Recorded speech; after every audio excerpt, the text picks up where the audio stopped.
Costea, așa după cum știți, majoritatea dintre dumneavoastră, și vreau să vă spun bun găsit și bun venit pe pagina mea de Facebook în această zi, Joia Mare, cum se spune în mod tradițional în România.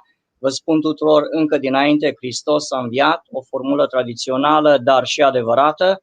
Și din nou vă mulțumesc pentru că ați ales să petreceți aproximativ o oră din timpul dumneavoastră împreună cu mine în seara aceasta.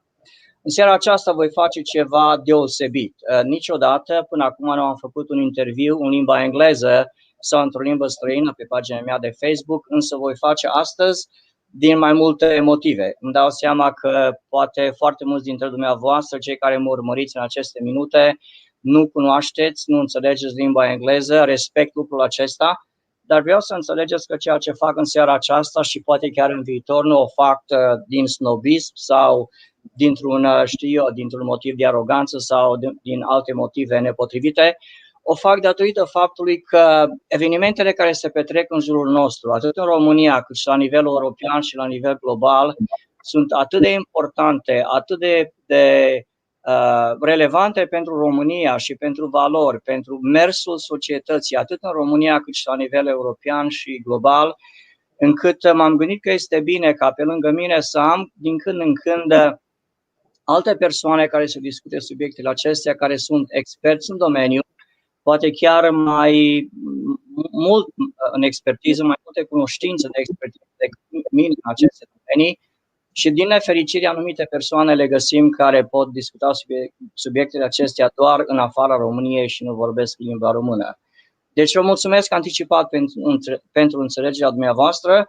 Îmi dau seama de asemenea că mulți dintre dumneavoastră știți limba engleză, puteți să scrieți cursiv, puteți să înțelegeți foarte bine limba engleză. Deci vă mulțumesc că ați intrat cu mine astăzi pe pagina mea de Facebook pentru acest interviu și vă rog chiar foarte mult, cei care cunoașteți limba engleză, chiar limba română, vă rog să faceți comentarii pe pagina mea de Facebook și dacă aveți întrebări pentru oaspetele meu din seara aceasta, va fi plăcerea mea și onoarea mea să citesc mesajele dumneavoastră, întrebările dumneavoastră pentru colegul meu și el, sunt sigur, va răspunde întrebărilor dumneavoastră în măsura în care, sunt sigur, ele vor fi de bun simț. Deci, pe scurt, în seara aceasta voi avea o discuție cu un domn extraordinar. Numele dânsului este Grégor Puppinck. Dânsul este un avocat internațional care își are reședința în Strassbourg, în Franța. Este un avocat de prestigiu mondial, iubește valorile, iubește România, iubește creștinismul. De fapt, dânsul este un creștin autentic. Și în seara aceasta vom discuta câteva subiecte privind aspectele europene și privind evoluția valorilor la nivel european, din perspectiva Parlamentului European, din perspectiva mai ales a Curții Europene a Drepturilor Omului. Deci, în câteva momente o să încep să discut subiectele mele cu domnul Puppinck, în limba engleză, dar din când în când o să fac și o mică pauză pentru a face un mic rezumat a comentariilor dânsului. Deci încep conversația mea cu domnul Puppinck. Gregor, good evening to you. Good evening. Good evening. It's really a pleasure to have you with me today. And as you spoke for about 5 minutes earlier this evening, I am very, very pleased that you have honored me, you have honored my invitation, and you have agreed to do this interview with me on my Facebook page. I told the people in Romanian that you are an extraordinary man, and I'm not saying that I'm bragging on you, sort of, but I'm saying that because I have watched you for a number of years. I have watched what you are writing. I have watched what you have stated for a number of years. I have watched your many successes in the European Court of Human Rights with respect to civil rights, human rights cases, which defend the right to life of the unborn, traditional marriage, religious freedom, and so on and so forth. And so I told my colleagues in Romania, tonight we are going to have an extraordinary person having this dialogue with me on very important subjects which impact not only Europe, but also Christianity as a whole and also Europe. So again, I want to thank you very much for spending the next hour or so with us. And what I would like to do, Gregor, for the next couple of minutes is I would like to ask you to tell us a few things about yourself. All I know about you is indirectly from what I read, but I think it's appropriate for you to also let us know in a couple of minutes a few things about yourself, your education, your background, your family, and what makes you tick, what keeps you going with respect to values and your love for Christianity and Christian values. Go ahead, please. So thank you very much, Peter, for this invitation. I'm very pleased to be with you. It is true that we have been knowing each other by email and indirectly for a number of years, and I also very much appreciate your work, what you're doing, and also your legal expertise. So just to introduce myself briefly, I am French. I live in Alsace. I am married. I have two children. I am a dedicated lawyer. I really have a kind of passion for law and justice. I am also, moreover, Catholic. I am a French Catholic, I would say. So I have a love for a passion for truth and justice. And this is what I would say helps me to work every day. This passion for truth and justice that is in large extent unified within both faith and reason. So faith and reason do not oppose each other. They are complementary and they serve each other. And so this is really my passion. To answer your question on my personal involvement and motivations. Otherwise, my profession, I am the director in Strasbourg of a non-governmental organization, which is named the European Center for Law and Justice. It is a non-governmental organization based in Strasbourg, founded in 1998, close by the European Court of Human Rights, and more generally the Council of Europe, which is in Strasbourg.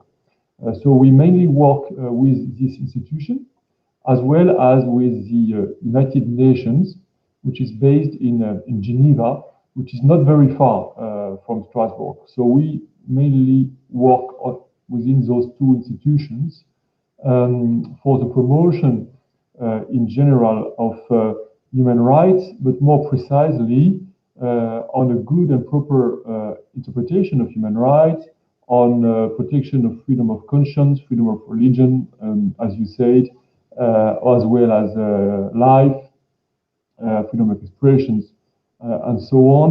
We defend a lot the Christian communities in Europe and also abroad. We have been working on many cases before the European Court of Human Rights in order to defend the Christian communities from the state.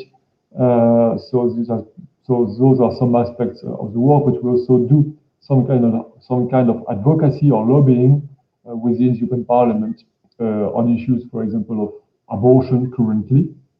Maybe we'll speak about it. So this is what we do. We are a small team. We are 4 people working here in Strasbourg. We have some interns. We have some external collaborators working, pro bono. So we have a large team of collaborators as a total, but we are still a small organization here in Strasbourg. But we are all passionate by our work. So this is what we do. I've been here for 20 years, so I could follow many of the debates that have occurred during this time in Brussels, Strasbourg, and Geneva. We took part in many cases, many important cases, and also we witness the strong and deep political changes that are occurring within those institutions. We may be able to speak about it as well. Okay. Well, I thank you very much for this wonderful presentation. You certainly are a person which fights in the trenches, as we say in the United States, for the cause of Christianity, honor, and all of the Christian values that are so dear to all of us. Let's go ahead and tackle some of the subjects that I would like to discuss with you tonight. And what I would like to do is, I would like to start out by focusing on the European Parliament. And let me make a brief preface to what I'm going to discuss with you with respect to the European Parliament. Approximately 3 or 4 months ago, I spotted in the European Parliament a draft of a possible resolution or report, which sort of gave me pause and some concern. And that is the Matic report, or Matic report. I do not know exactly how you pronounce that precisely in Europe, but I read this as the Matic, M-A-T-I-C, report.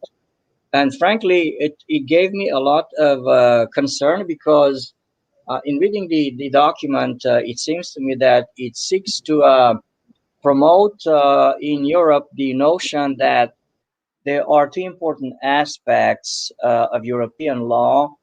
And I might be wrong about this, but I disagree with the Matic report.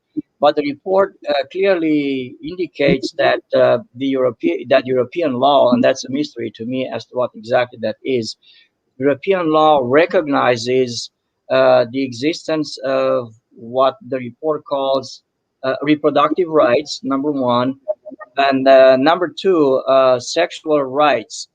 Obviously, when you talk about reproductive rights, inevitably you end up talking about abortion. And so I'm going to ask you a question about abortion and whether or not this actually is a right under European law, under the jurisprudence of the European Court of Human Rights.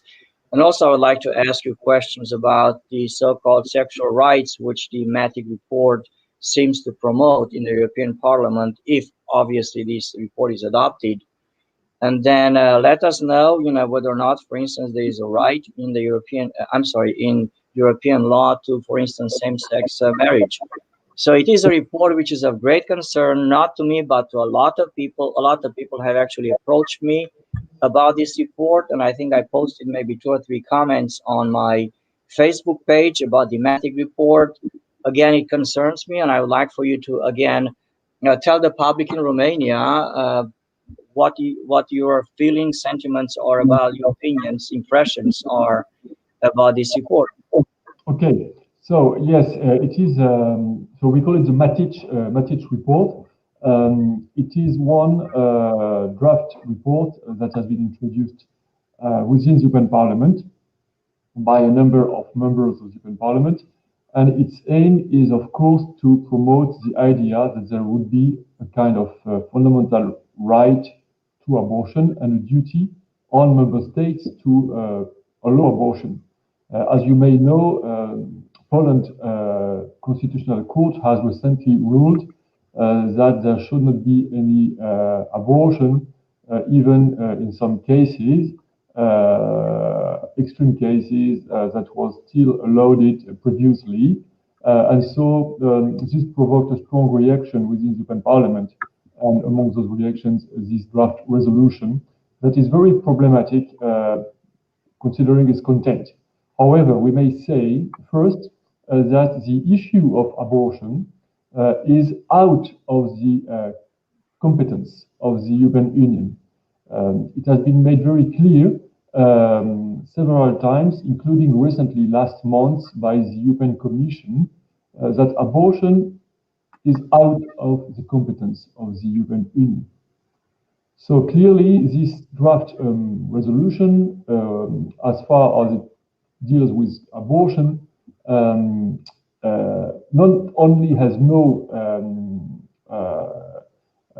is not compulsory on member states because it is only a resolution and not a law, but also it is ultra vires. It exceeds the competence of the European Union.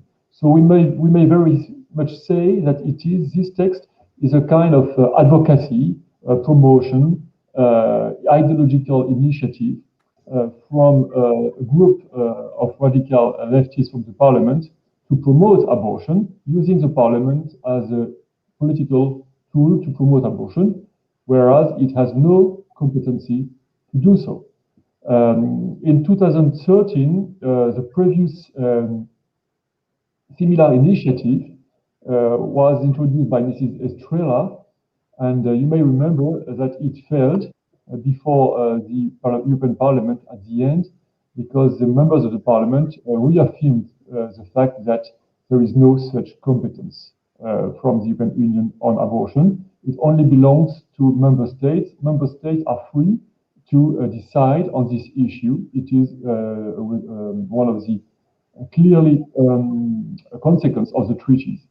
We may also say that this resolution is not loyal. I mean, it's quite of hypocrite, because it used a large number of sources, of references, in support of the idea of a right to abortion. But when you look to all those references, it clearly appears that they have no direct link, and they cannot support at all the assertion, the affirmation of a right to abortion. So this is what we can say. It is a political abuse from a group of members of the parliament. But of course, it can have a strong political effect on the states, but it may also encourage the European Commission to support programs abroad, outside of Europe, within the field of the financial help for development, especially in Africa, to support activities of family planning, because we may have to know that there is another problem. Although abortion is not a competence of the EU, but the EU finances, directly or indirectly, family planning, including abortion, in developing countries, through the money that we give to those countries for the development.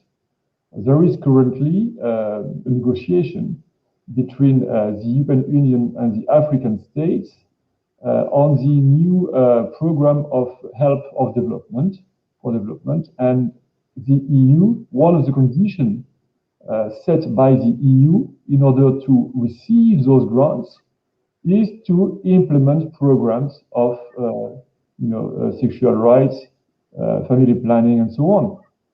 So clearly, we can see that it is not so clear. The attitude of the European Union is not so clear on this matter. More generally, we can also say that seen from the European Court of Human Rights as well, there is no right to abortion. This is something that is very clear. The court always refused to create or declare such right. It also let the issue for the member states to decide, depending on the circumstances. So this is what we can say. But yes, there is a big political debate, fight in Europe on the issue of abortion. And this debate is becoming more and more violent, ad hominem. we face personal attacks, direct, strong personal attacks in the media from the promoters of abortion. They don't anymore really fight our arguments, but they try directly to fight our organizations, to discredit. So we are now in a new situation because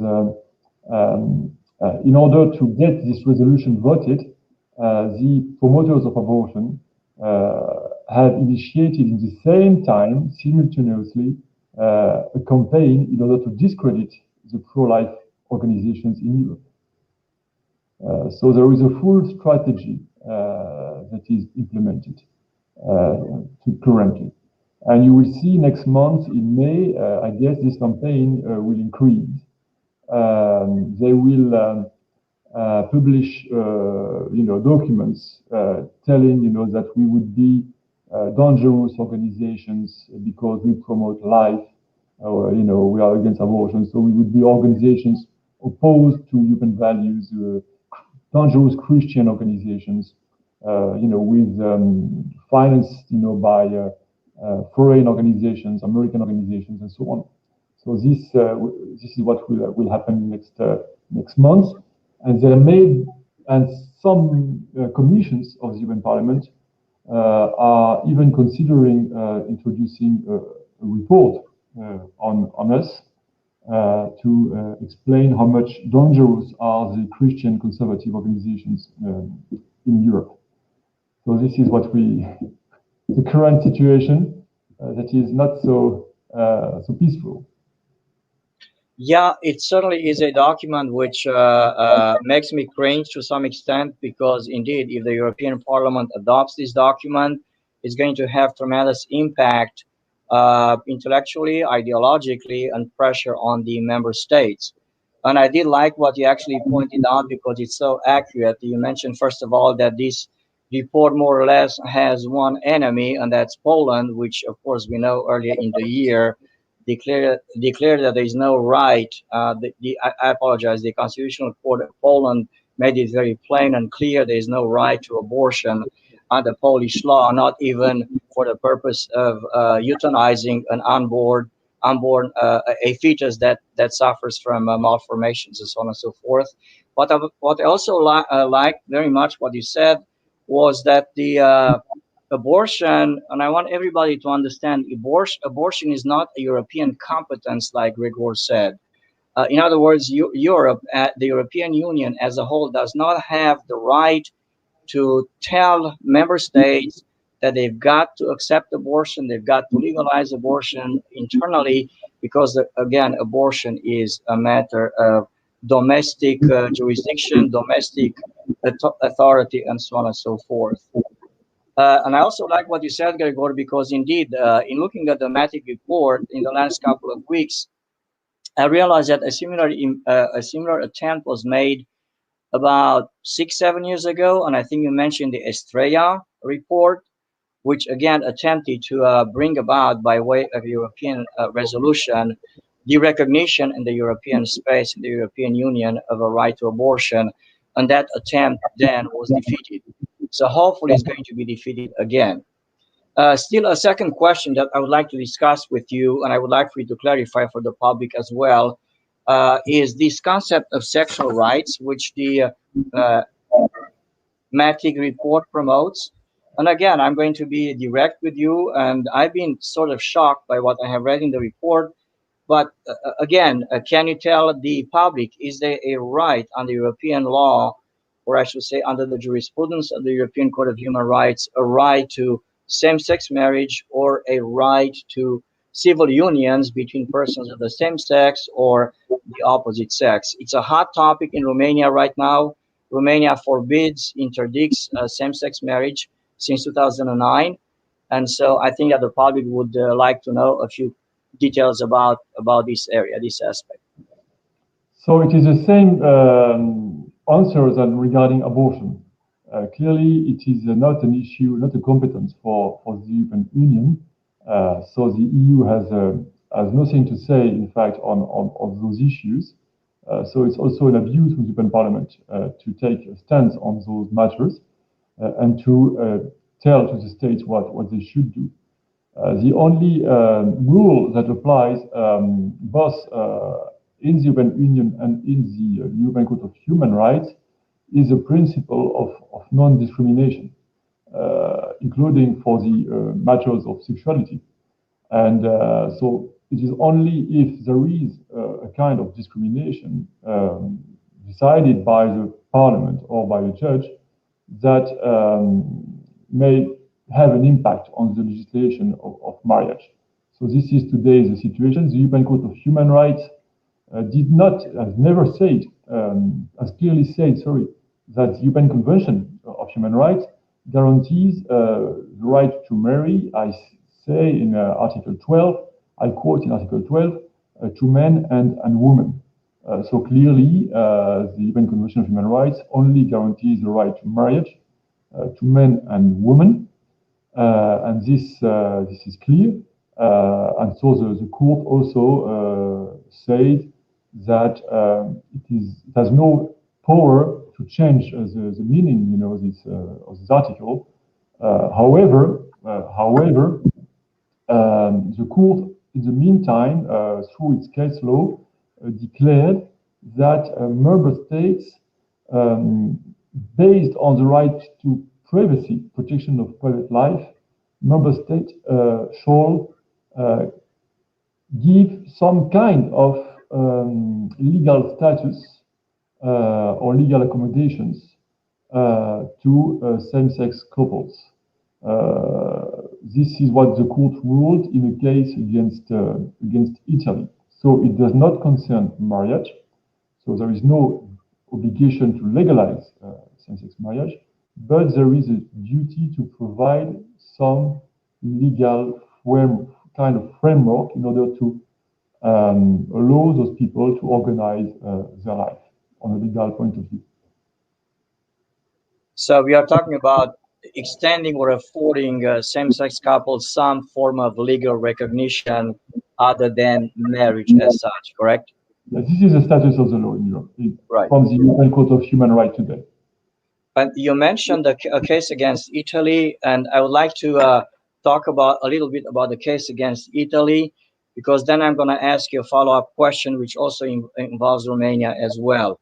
I might be wrong about this, but my understanding is that the case that you mentioned against Italy, was that the Oliari case? Mm-hmm. Yes. Okay. Was that the case in which the European Court of Human Rights imposed on Italy the obligation to create some sort of a legal framework, yes, recognizing civil unions in Italy, right? Yes, indeed. Providing go ahead, please. Yes, providing a legal status or legal framework. Okay.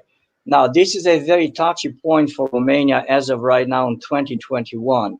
And let me tell you why. I'm going to make this comment for about a minute or so, and then I'm going to ask you a very important question, which has baffled me for many, many years with respect to the European Court of Human Rights. As of right now, there are, I think, 2 or 3 cases against Romania before the European Court of Human Rights. And these cases have been brought forth by same-sex couples who are asking the European Court of Human Rights to impose on Romania one of 2 obligations. Number one, either to impose on Romania the obligation to recognize or to create a legal framework for same-sex couples, sort of like in Italy, or in the alternative, number 2, for the European Court of Human Rights to recognize a right under the European Convention of Human Rights, a right to same-sex marriage. I'm not going to get into details about these cases. I'm not going to ask you what you might speculate about the outcome of these cases. But suppose that, let's say that the European Court of Human Rights will indeed issue a decision telling the Romanian government, 20+ million Romanians, from now on, you've got to adopt legislation in the next 2 or 3 years, which provides recognition for same-sex couples in the form of same-sex unions, civil partnerships. So the question that puzzles me, which I'm going to ask you, Gregor, is this. How is it possible for an international tribunal to compel a nation state in this age of democracy to legislate according to the wishes of the International Tribunal. Obviously, what comes to mind, you're a lawyer, I'm a lawyer, the first thing that jumps into my face, into my mind when I discuss these issues with other people is separation of powers. You know, which means that courts cannot tell the government how to legislate, courts cannot tell the legislature how to legislate, what to put in the law, and so on and so forth. And so you're an intelligent, experienced man. I'd like to know what your opinion is in this regard. How can, again, briefly stated, an international tribunal impose an obligation on Italy and maybe Romania to legislate internally, to adopt internally legislation that would comply with a ruling by the European Court of Human Rights? Okay, so your question is important if you consider the system of protection of human rights worldwide and as it developed in last decades. Normally, a court like the European Court of Human Rights or an institution that is established based on a treaty cannot change the meaning of the treaty. So normally, as United Nations, for example, a committee from the United Nations or the European Court of Human Rights their task is to make sure that the states respect their commitment, that the states respect their duties, the duties they undertook when ratifying the convention. So normally the court only controls the respect of the commitments.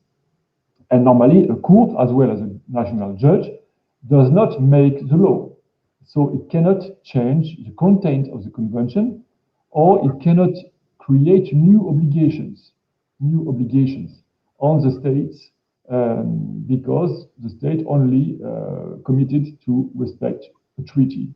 And for example, the Convention of Human Rights is quite clear, and so the court has to apply it. So what happened? What happened is that the Court of Human Rights, but it is the same, in fact, as the United Nations, applied the theory from the United States Supreme Court that the Convention of Human Rights is not only a text, but it is a living instrument. They call it a living instrument. That means that it is a text which content can change through the time. So it changed everything because the judges allow themselves to change the content of the convention through the time, saying that it is a living instrument, which means that you need to interpret it, of course, according to the new circumstances, but you may also change the meaning of its content in order to create and expand and develop its content and to develop new human rights. So all the ideology of human rights is very, we could say, progressist, as its purpose is to develop the content of human rights, to create, to find new rights, such as a so-called right to abortion or to euthanasia, that of course were never present while the Convention of Human Rights was drafted in 1949. Today, there is a discussion whether there is or not a right to euthanasia. I mean, if you put yourself right after the Second World War, it is obvious that no one wanted to establish such a kind of right that was implemented during the Second World War. But today, jurisdictions pretend that there is such a right.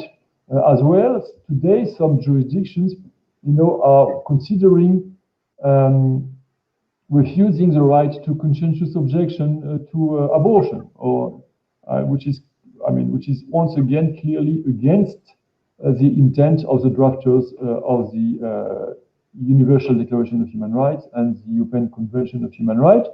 So human rights is not only a matter of law, it is also, in a large extent, a matter of politics and ideology. Politics and ideology change all the time. They tend to evolve,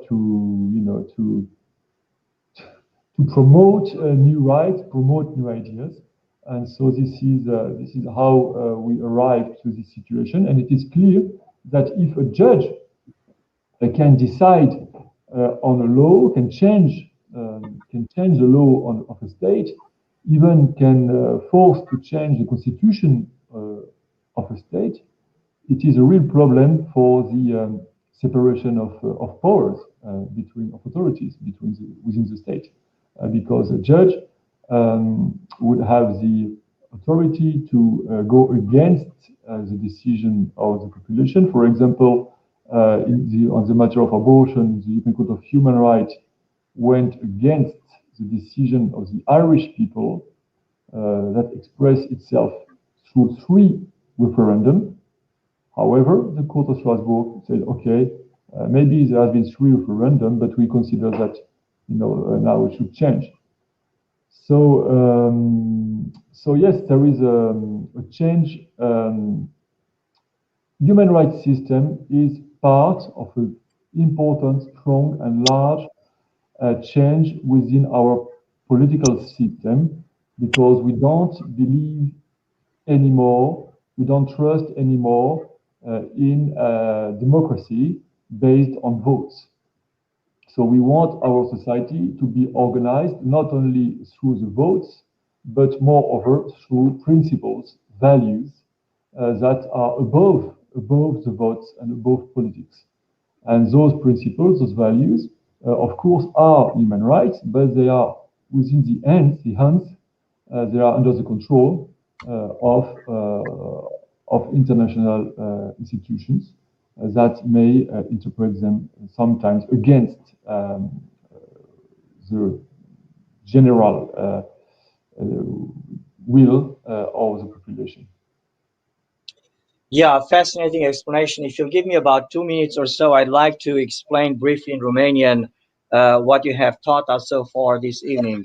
Dragilor, în limba română, am discutat cu Gregor subiectul raportului Matic, despre care deja v-am scris de câteva ori pe pagina mea de Facebook, și mă bucur să văd că Gregor și cu mine avem aceeași interpretare generală privind raportul Matic.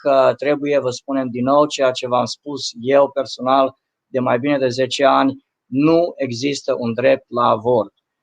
Și așa cum spunea Gregor, Curtea Europeană a Drepturilor Omului nu a recunoscut un drept la avort în sistemul european.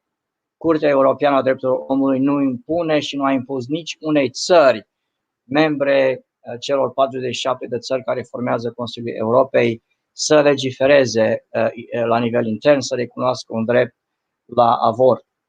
De asemenea, privind căsătoriile între persoane de același sex, a menționat lui Gregor că în ultimii ani, ultimul 2 sau 3 ani, cam așa ceva, mai multe grupuri, cupluri de același sex din România au intentat un proces împotriva României la CEDO, solicitând fie uniuni civile, recunoașterea unui drept la uniuni civile, fie recunoașterea unui drept la căsătorii între persoane de același sex.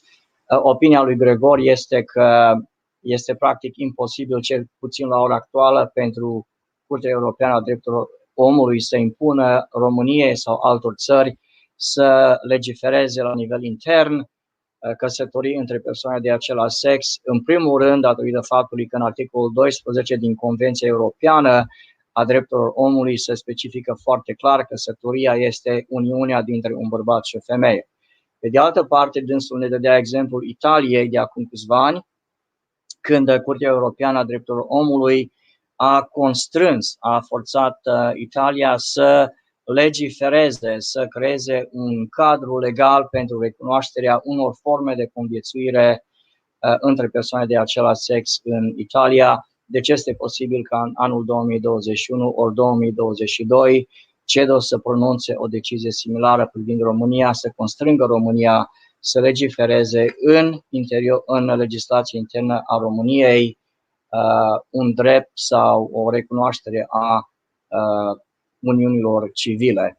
În final am întrebat pe Gregor să ne explice cum, dacă nu cumva este un conflict între autoritatea CEDO de a interpreta Convenția Europeană a Drepturilor Omului și a impune unei țări membre suverane cum să legisleze la nivel intern, ce legi să adopte, și dânsul era contrariat de aceste tendințe, însă ne explica că în ultimii 10, 15, 20 de ani, din nefericire la nivel global și mai ales la nivel european, există tendința, din nefericire, ca tribunalele internaționale să impună această obligație țărilor membre să adopte legislații interne care sunt compatibile cu interpretările pe care tribunalele internaționale le fac privind tratatele internaționale care au de a face cu drepturile omului. Mă reîntorc iarăși din nou la conversația mea cu Grégor în limba engleză și voi discuta alte 2-3 subiecte cu dânsul în seara aceasta. Gregor, thank you very much for allowing me 2 or 3 minutes to explain briefly the very fine points that you have made concerning abortion and same-sex unions and marriage as they've been explained in European jurisprudence by the European Court of Human Rights and the European Parliament. I'd like to go back to a comment that you have made. You have used a very interesting expression, and after you and I discuss this for the next 5 minutes or so, I'm going to go back and explain this very important term in Romanian to the public in Romania to make sure that Christians understand a concept which in my mind is a dangerous concept. It might not be in your opinion, but for somebody schooled, formed in the United States, in American jurisprudence, it's a particularly disconcerting concept.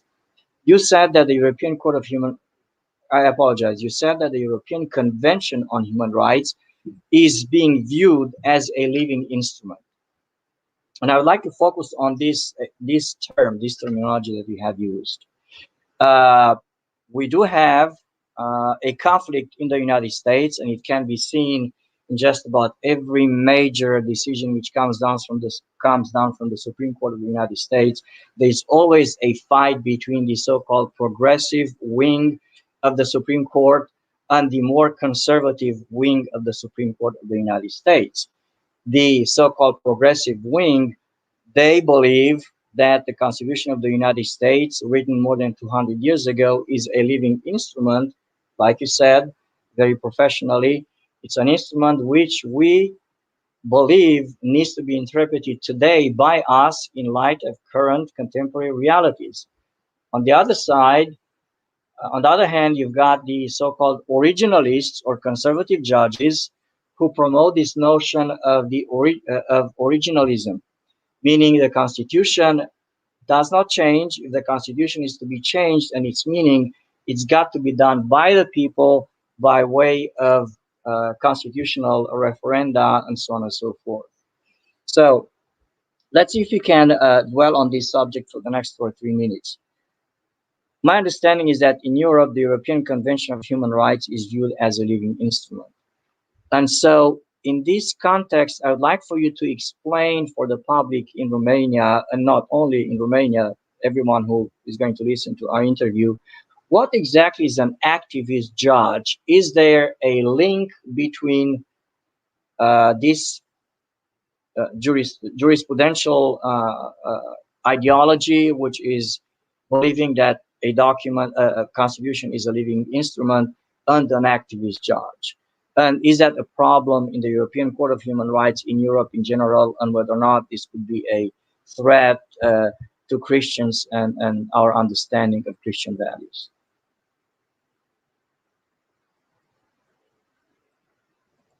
Thank you very much. Yes, it is an important question. The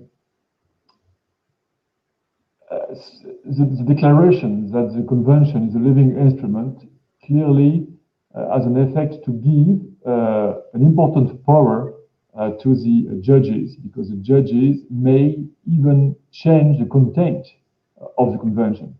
So this is a huge change in the role of the court, in the role of the judges, and of course, it is a very progressist approach, because the purpose of such approach is to make the Court of Human Rights for Strasbourg a kind of European constitutional court, European Supreme Court that could be the court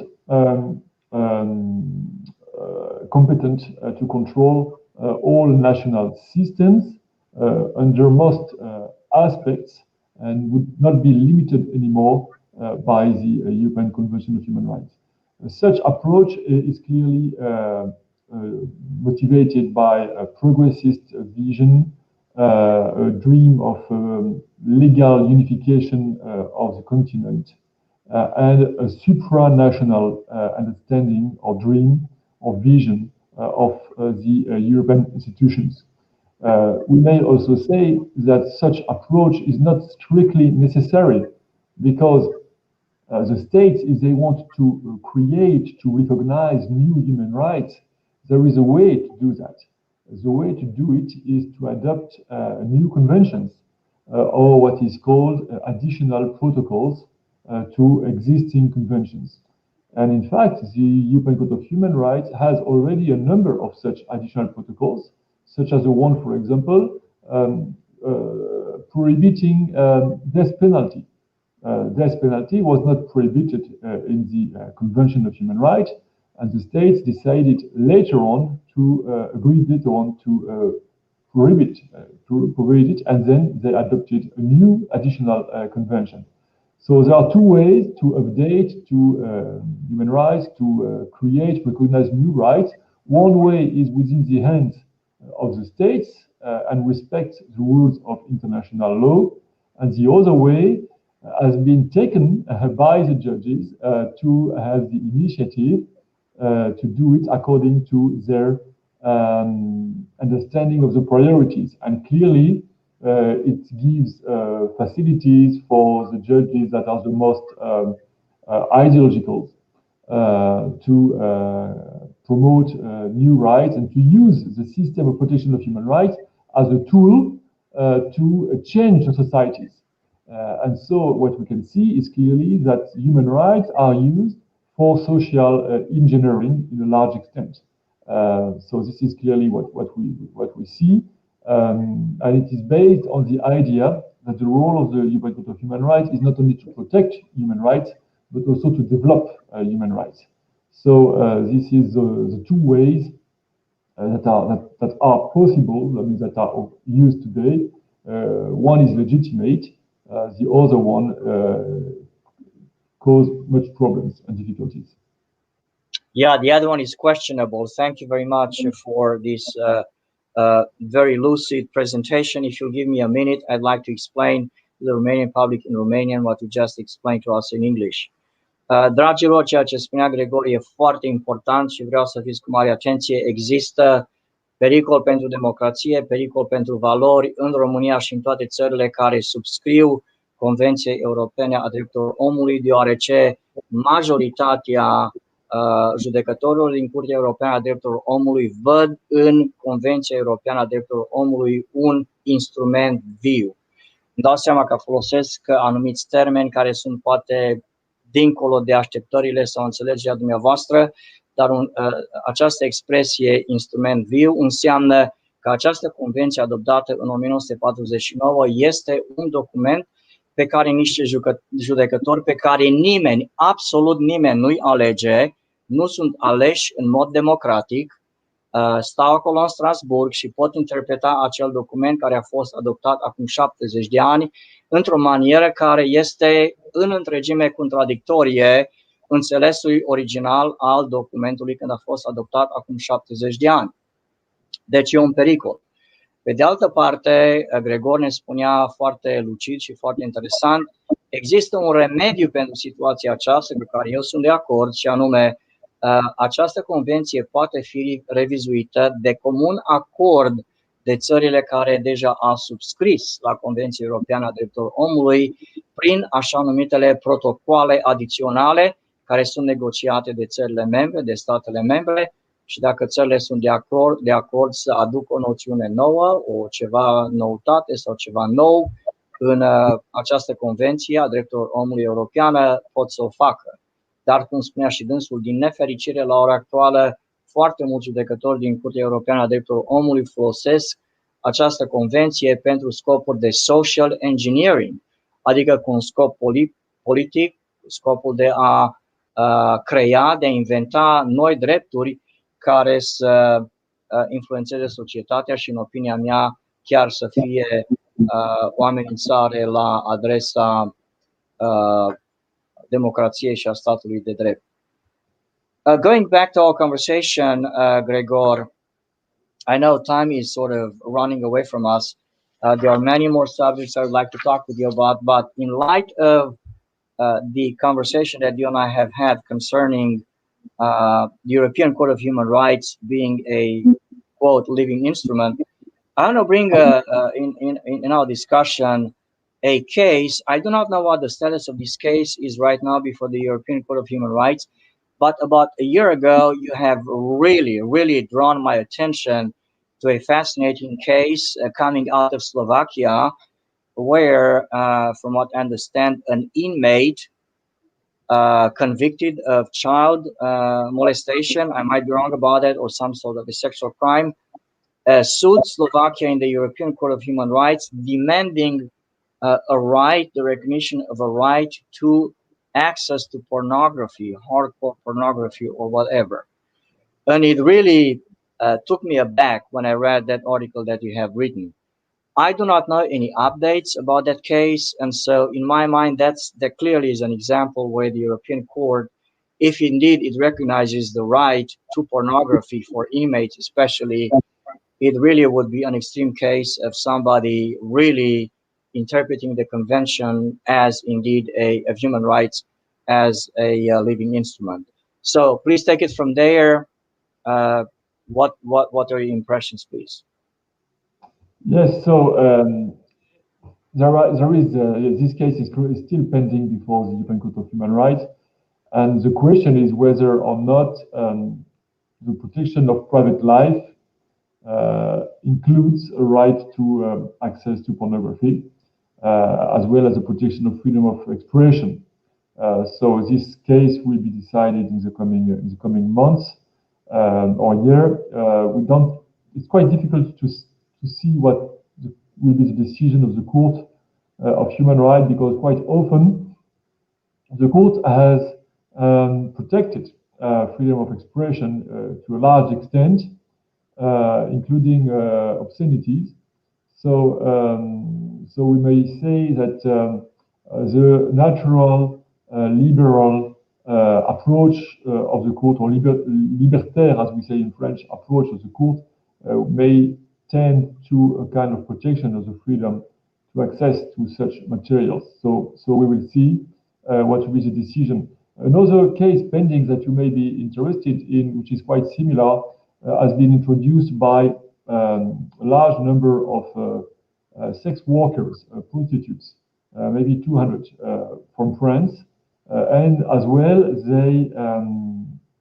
they sue France because of the prohibition of prostitution, and they pretend that such prohibition go against their individual freedom and also go against their material financial rights, and that it would be a violation of human rights. So now also we have also such a new crazy case whereas prostitution would be or not protected by human rights. So we can really see that in fact there is no clear limits to what we call the principle of autonomy, to what we call private life. You may in fact pretend that any practice that you do or want to do is covered as a human right and protected as a human right within in respect to the right to protection of private life. So there is no limit. We could also speak about the use of drugs, for example, that may also clearly be argued and presented as a human right. Dangerous practices, many things, are such presented. And this is, I would say, the main problem today. One of the main problems today of human rights it is the fact that the protection of private life that in 1950 was aimed at protecting our home, now is used to protect all our activities. And this is clearly a huge extension of the scope of this right. It is also in the name of the right to private life that you people will ask for a right to euthanasia, or a right to abortion, or now a right to pornography, or now a right to prostitution. So it's clearly the demonstration that morals, the sense of morals and of common decency has been lost in a large extent. But also, it also shows that the system of protection of human rights has much difficulties in identifying the limits of individual freedoms and liberties. This is today what we are facing. What are the limits? Do we have any limits are there any limits to our behaviors? Are there any inner limits? Can the court find any limit to the principle of autonomy? The court has already said that the principle of autonomy protects the right to hurt yourself, or to hurt someone else if the person consents. The courts recognize that it protects the right to kill yourself. So why not the right to prostitute yourself? It is really a full no-limit understanding of freedom, because in fact we have renounced to any kind of anthropology. We don't really agree anymore, on what it means to be a human being, what it means to have a good life. So we say, okay, it belongs for anyone, to decide what it means to have a good life. So if someone wants to be a prostitute, to use pornography and then to kill himself, it's good for him, it is his life, it is his freedom. We will just protect his right to do that. We will not help him, we will just let him do. And avoid, and condemn the state if the state wants to prevent him from doing that. So it is very ironic, but it is very sad, because in fact we have lost the vision, the common vision of what it means to be a human being, what it means to be, to have a good, proper life. Very interesting comments, Gregor. You certainly possess a lot of information, a lot of useful information, and I'm really learning from you as we go with this dialogue. Give me again a minute so I can go and switch to Romanian and explain to the public in 1 minute what you just told us. Dragilor, l-am întrebat pe Gregor să ne explice dacă există un drept la pornografie recunoscut de către Curtea Europeană a Drepturilor Omului, ori dacă Convenția Europeană a Drepturilor Omului recunoaște un drept la pornografie. Motivul pentru care am pus întrebarea aceasta este că cu aproximativ un an în urmă, un deținut din închisoare din Slovacia a dat în instanță Slovacia solicitând acces la pornografie. Deci el era în închisoare, dacă nu mă înșel, era în închisoare din cauza unor crime sexuale împotriva minorilor și solicita acces la pornografie în închisoare. Lucrul acesta a fost interzis și ca atare a dat în judecată Slovacia pentru a-i se recunoaște de către CEDO un drept la acces la pornografie. Ne spunea domnul Gregor că acest caz încă este pe rol, nu a fost decis. Ne spunea că în spatele acestui caz există noțiunea aceasta de drept la viața privată și dânsul menționa foarte inteligent și foarte apropo, foarte bine, relevant. În 1950, când Convenția Europeană a Drepturilor Omului a fost adoptată, noțiunea de dreptul la viață privată avea un anumit înțeles, iar în 2021 noțiunea de drept la viață privată are un înțeles probabil total diferit, cum spunea și dânsul, inclusiv dreptul de a determina pentru tine însuși să nu mai fii o ființă umană, să fii altceva decât o ființă umană. Deci sunt niște lucruri extrem de, nu doar interesante, dar extrem de periculoase pentru viitorul nostru, a societății, și rămâne să vedem cum acest caz și alte cazuri similare vor fi decise de către CEDO. Mai am o întrebare sau două pentru Gregor și după aceea ne apropiem de sfârșit. Gregor, I do have a whole bunch of more questions for you, but I think I'm only going to tackle one more.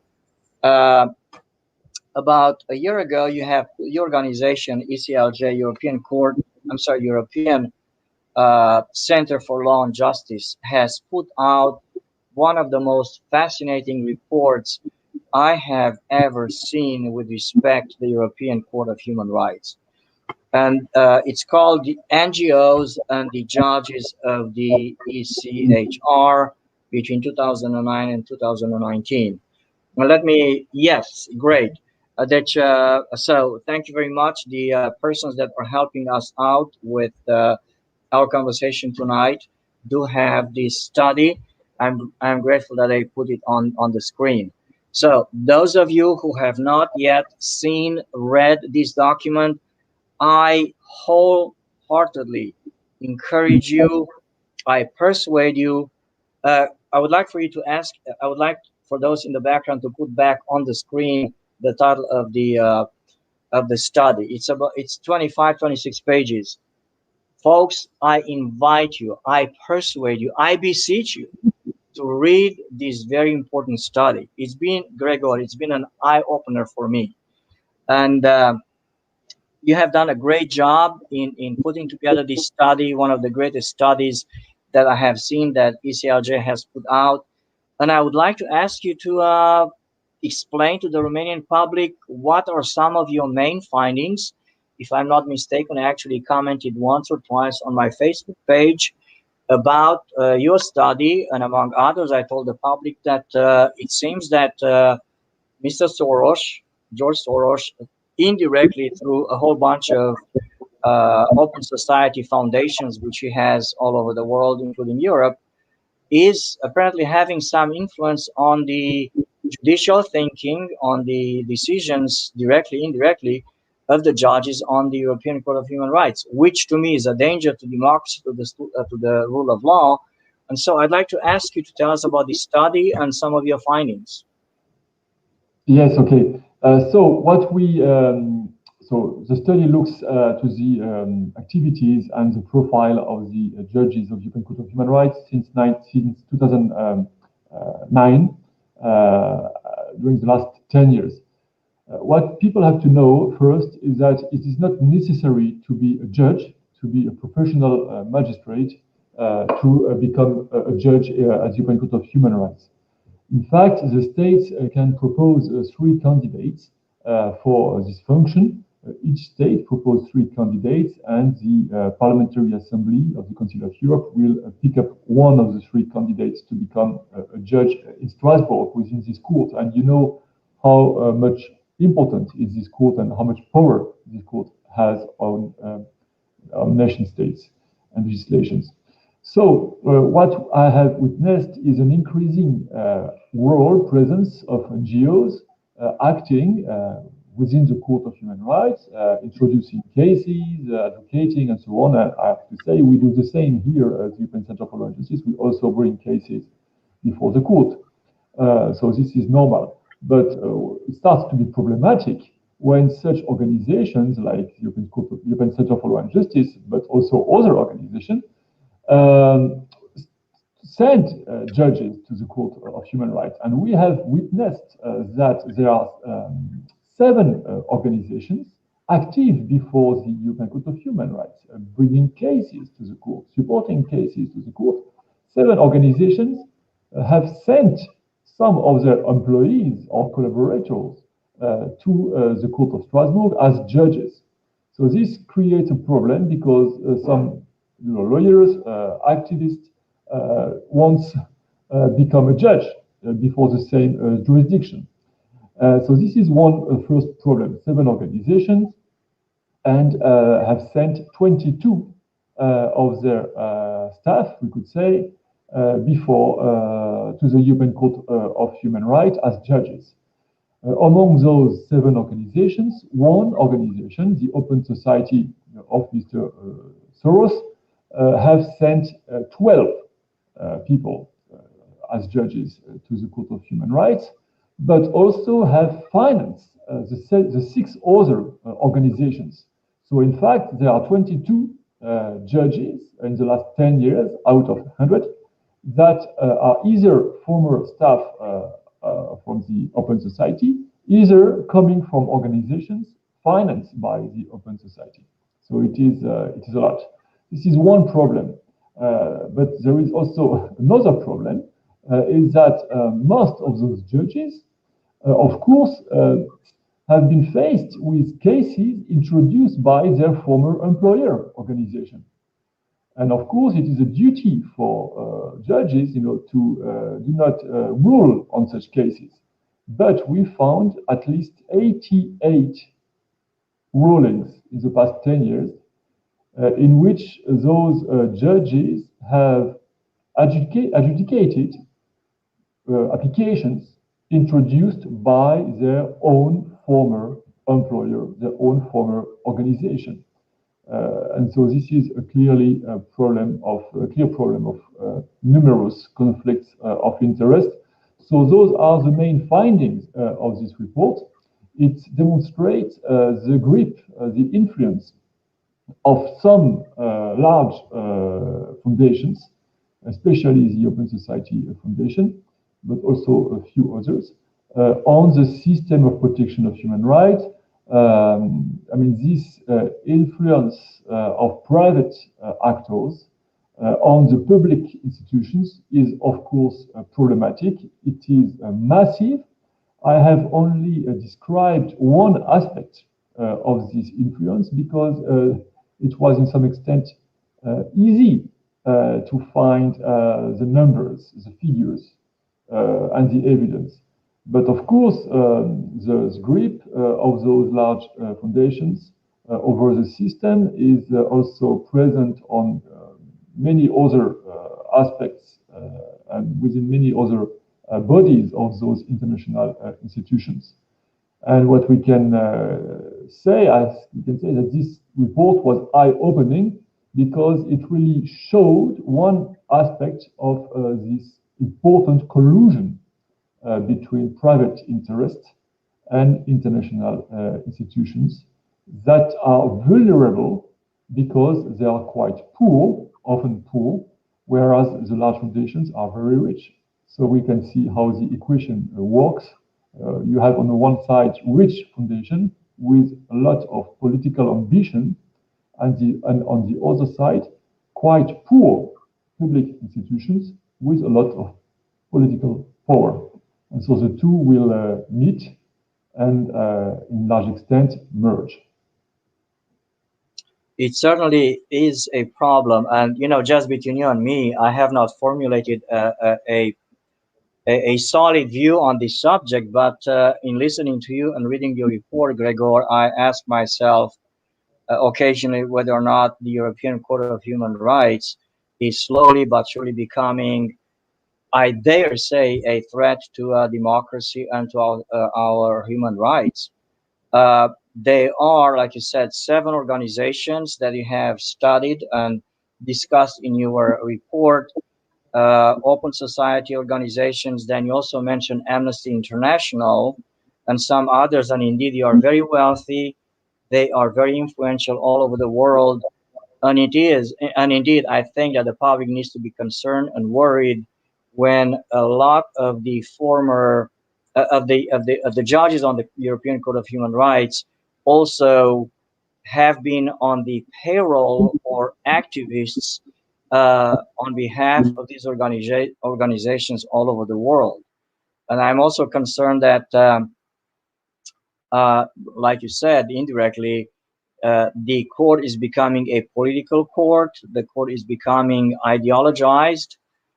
It's becoming what it should not be, like you also mentioned indirectly, a tool for the promotion of the interests, of the views, of the perspectives of wealthy international global NGOs, non-governmental institutions, and where the poor people, individuals like you and I and other people, cannot really make our voices heard in the European Parliament.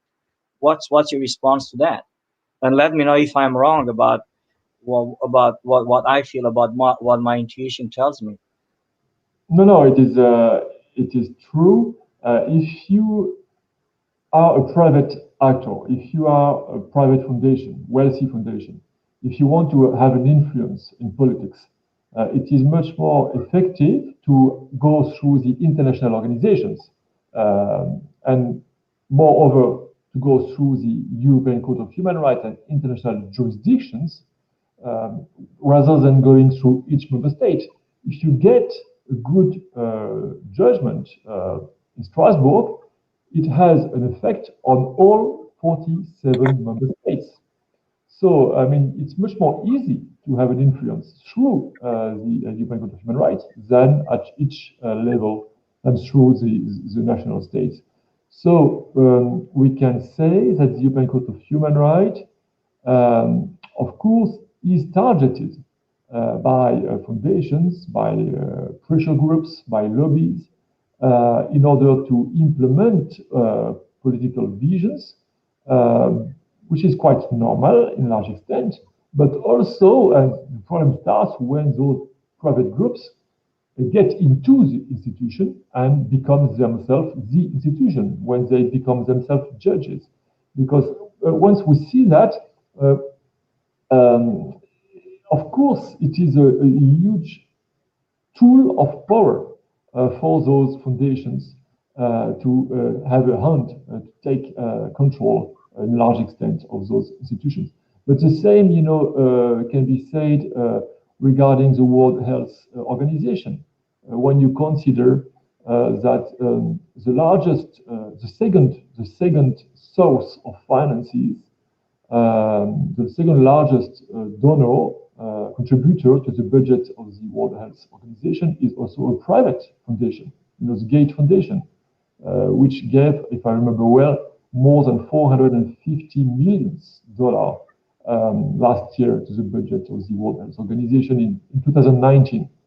So this phenomenon of financial and deep influence from those private actors, from those private supranational actors over the intergovernmental system is increasing and is increasingly problematic because it is, of course, a direct threat for democracy, and even it is anti-democratic because in substance, because it is fundamentally based, on a supranational, on a mondialist approach of politics, and the idea, that the world should be governed,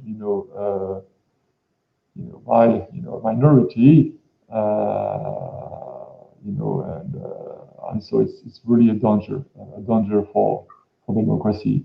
If we want to keep the control of our existence, of our political existence, we need to clean those international organizations. We need to stop this grip, to give back the independence to those organizations. I think with this report that we have published, one of the first fruits could be seen last week when the Open Society of George Soros, for the first time, failed to get one of its employees elected at the European Court of Human Rights. This was concerning the vote on the judges for Belgium. Last week, one of the three candidates is an employee of George Soros, and it has been refused eventually. And this is a good solution, a good result, and it really serves the independence of the court at the end. Yes, and I saw that in the news as well, and I do dare say that I think that the rejection of that judge likely was the result of your efforts and the well-publicized study which you put out. We are nearing the end. Just a couple of comments, because you certainly stimulate my thinking, and it's really a pleasure having this conversation with you. as you were discussing some of these topics, Gregor, what dawned on me is, with all of this external influence and the background of all of these judges, it must impact the selection of the cases that the European Court of Human Rights is going to accept to review, inevitably. I see problems with recusal. I see problems with conflict of interests. I see problems with peddling influence, in the European Court of Human Rights.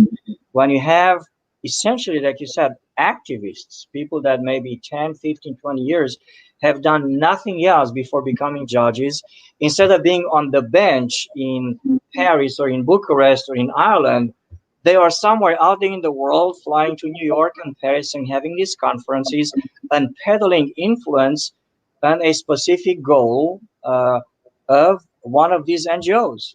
And then probably some of them don't even have serious legal background training.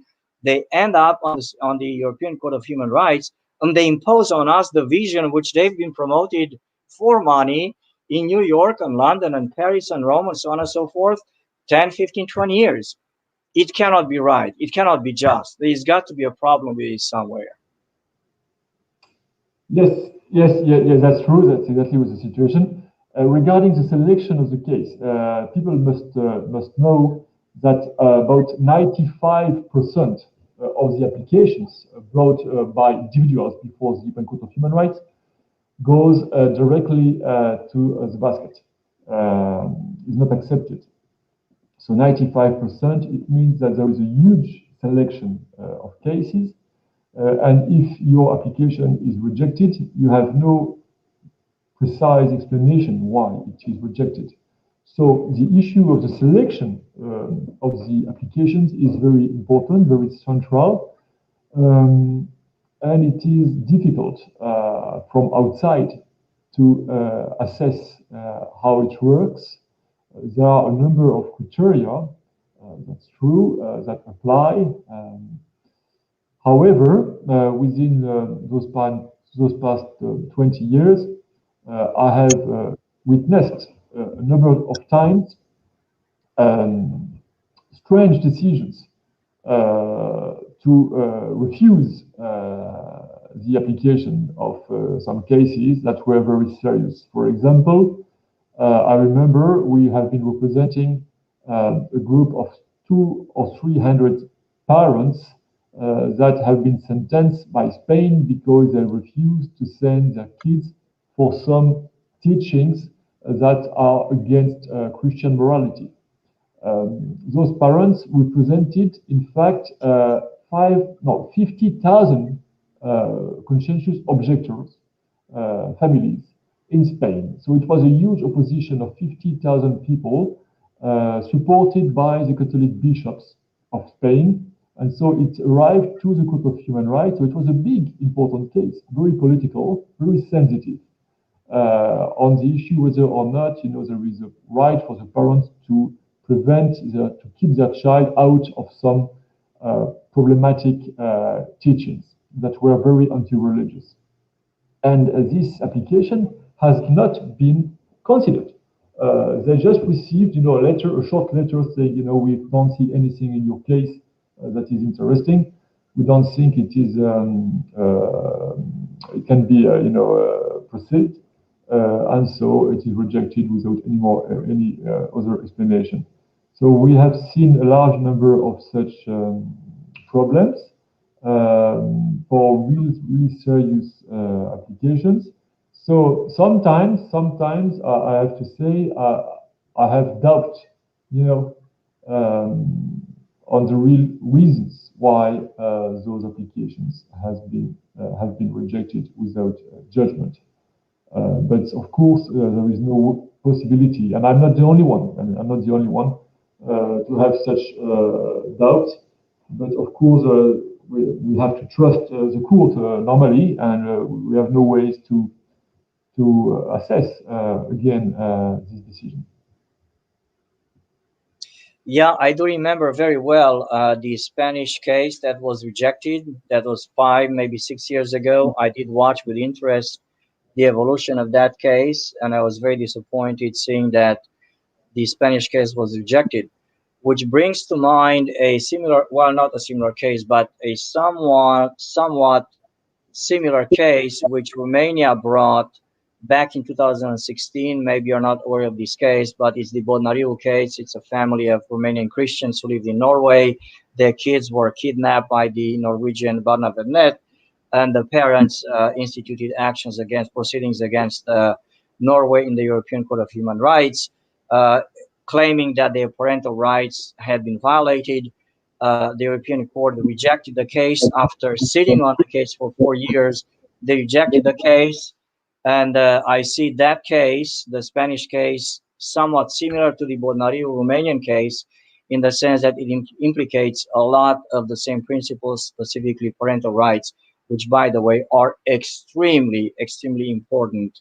And I'm not seeing too much case law in that regard coming down from the European Court of Human Rights. Gregor, if you'll give me about 2 minutes to do a brief summary in Romanian of our conversation for the last 10 minutes. And there are a couple of books which I would like to recommend to the public in Romania and outside of Romania, great books on the subjects that we discussed tonight.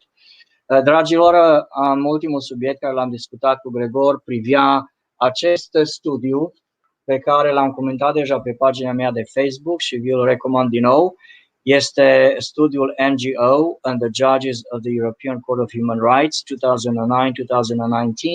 Este un studiu extraordinar care a fost scris și publicat de organizația domnului Puppinck din Franța, care dovedește influența extraordinară și nocivă, în opinia mea și a dânsului, pe care organizațiile neguvernamentale, așa numite progresiste, ale domnului Soros, Amnesty International și altele le au asupra Curții Europene a Justiției, a Curții Europene a Drepturilor Omului. E un subiect extrem de delicat, un subiect extrem de serios.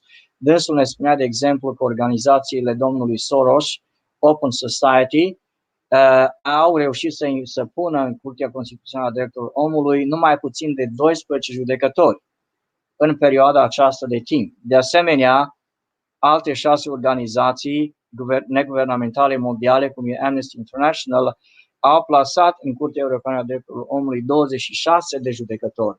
Deci imaginați-vă conflictul de interese când în fața acestor judecători activiști apar cazuri care au de a face cu principiile morale, valorice, care ne sunt nouă dragi, apar în fața acestor organizații mondiale necreștine, progresiste în ghilimele, anticreștine, antivalori dacă vreți. Ne putem doar imagina modul în care aceste cazuri ar putea fi decise împotriva noastră.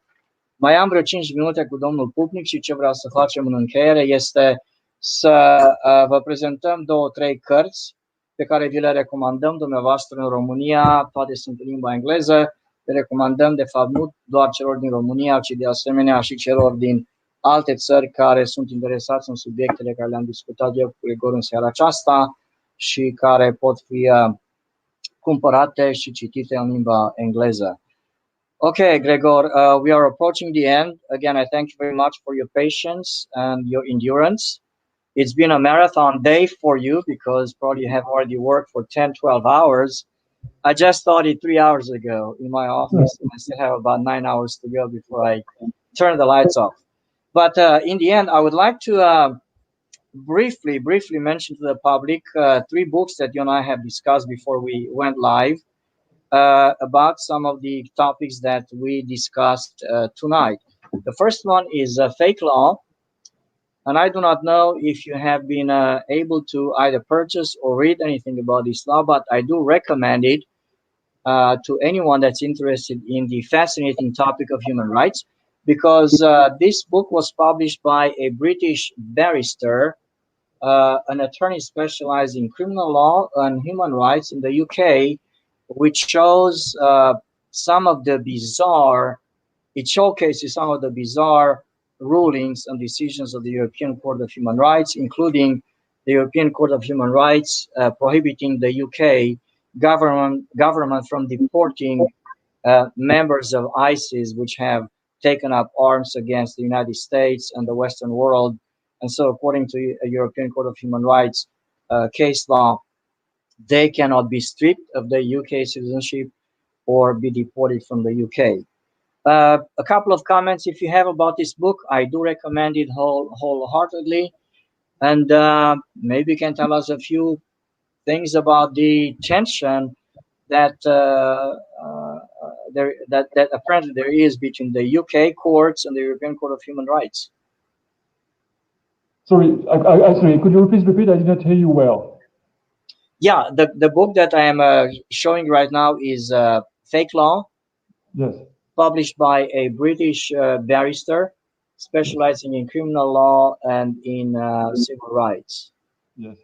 And it does talk about the tension between some of the rulings of the European Court of Human Rights and UK courts with respect to the area of human rights.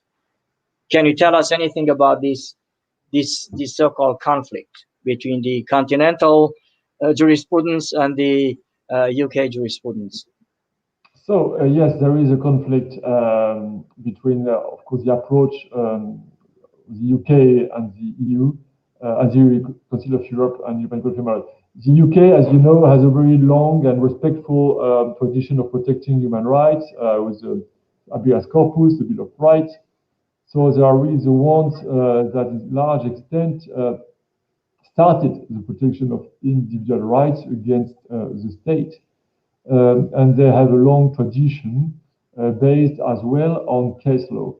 And they have many reasons to be proud of this system and reluctant to submit to some decisions from the European Court of Human Rights that are taken by, as they say, as they call them, foreign judges. So there is a matter of independence of justice, but also we could say of proudness of the British to keep the control over the system. So this is this conflict sometimes have occurred with a high intensity in some cases.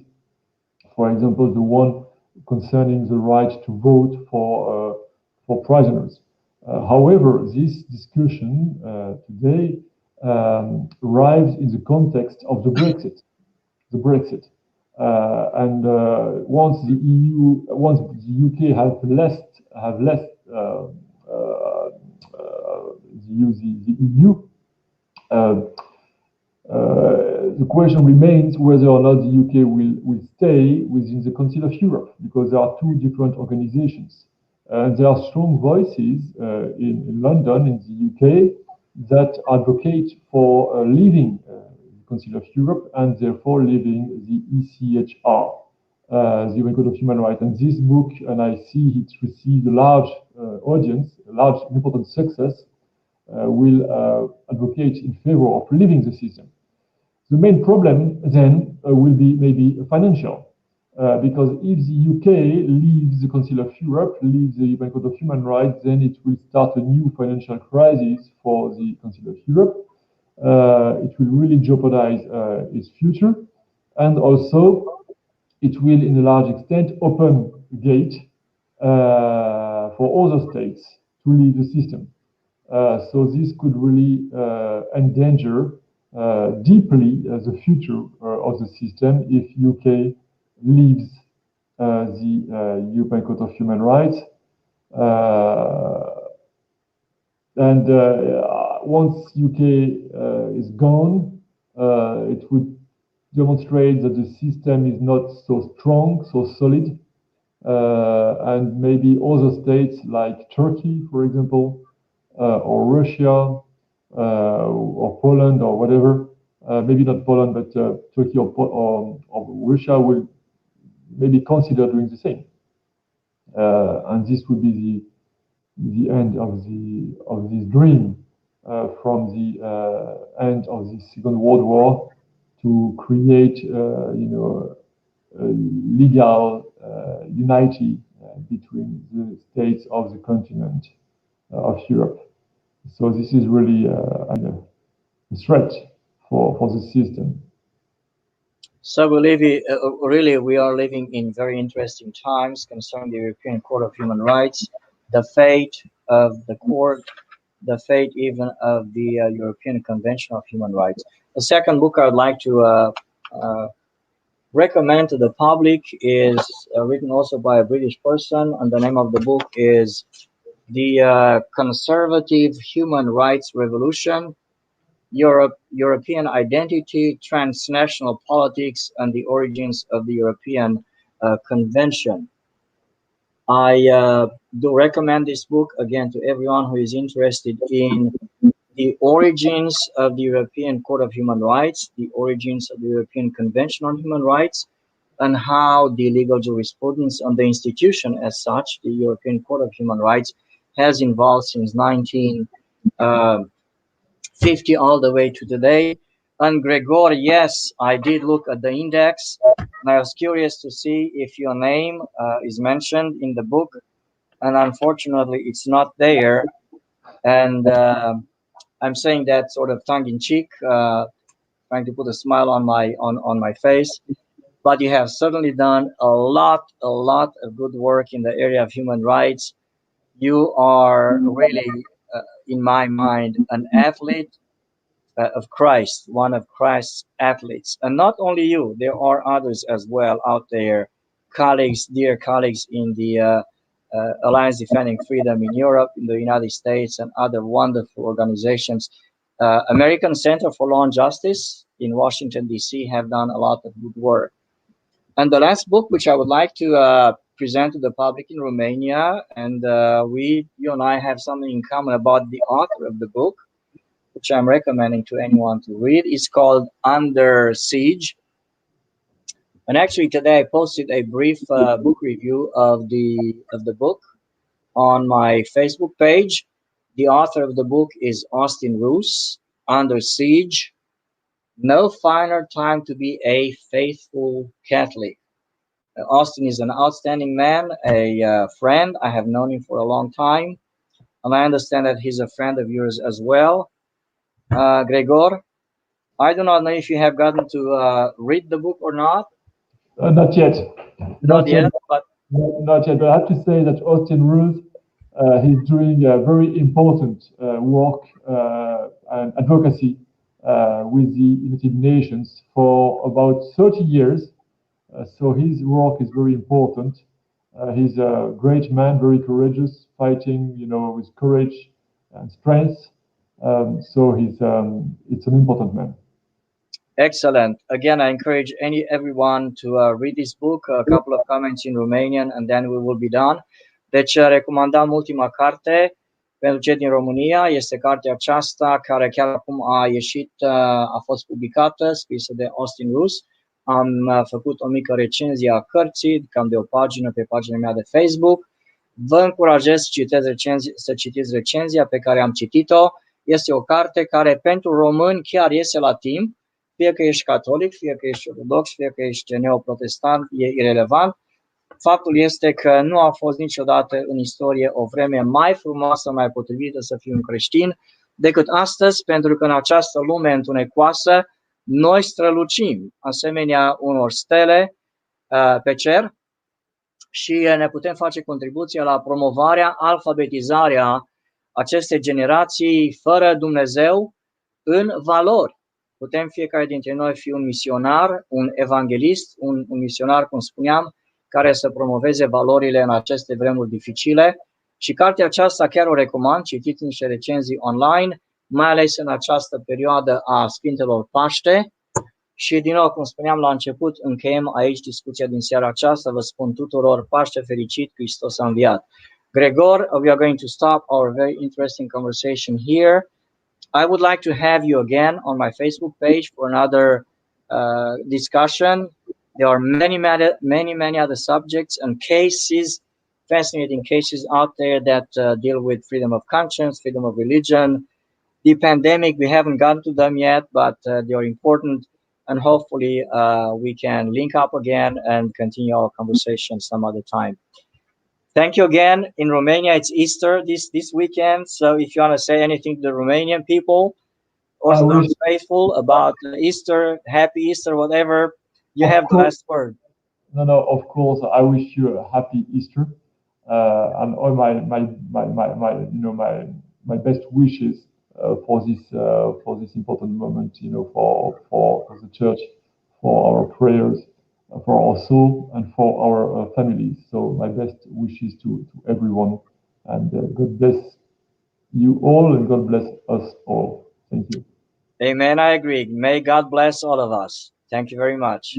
Mulțumim frumos, la revedere, noapte bună, Paște fericit.